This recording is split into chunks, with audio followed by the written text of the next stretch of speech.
When the winter fog rolled over the rusted rooftops of Mumbai's Dharavi, it carried the smell of smoke and damp earth. For most, it was just another morning, but for Arjun Rao, it was training time. Years ago, Arjun was known across India as the Falcon, a national-level sprinter who competed at the Commonwealth Games. He didn't win gold, but he won something rare: respect. But fame fades faster than speed. A torn hamstring ended his career. Sponsors vanished, cameras turned away, and Arjun returned to Mumbai with a medal in a drawer and silence in his apartment. He ran alone along the cracked lanes near the slum. One morning, a boy raced barefoot beside him, laughing. "Why do you run every day?" he asked. "Because I still can," Arjun replied. The boy's name was Imran. His shoes had holes, but his stride had promise. The next morning, Imran brought 2 friends.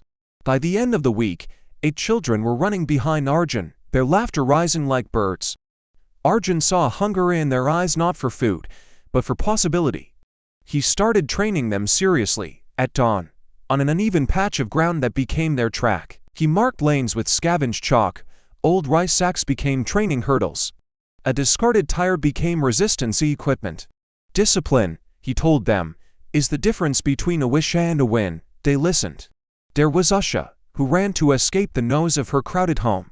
Ravi, who once stole, now counted seconds instead of coins. And Meena, whose mother whispered, "Run far, Beta, run far." Arjun taught them how to sprint, how to breathe through pain, and how to lose without quitting. When the National Junior Athletics Championship was announced, Arjun hesitated. The entry fee was enormous for their community, so he sold his medal. When the children found out, they were furious.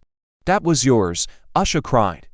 "No," Arjun said softly, "it was yesterday's." They traveled to Bhopal on a crowded train, their first time leaving Mumbai.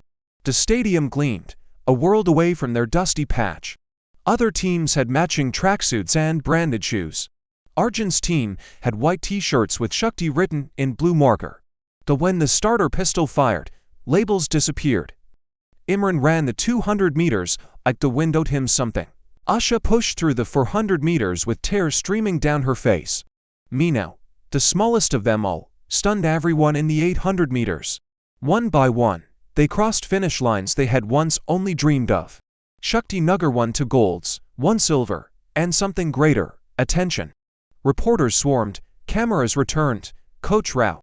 One journalist shouted, "How does it feel to be back?" Arjun looked at the children, sweaty and radiant, holding medals that glinted brighter than his ever had.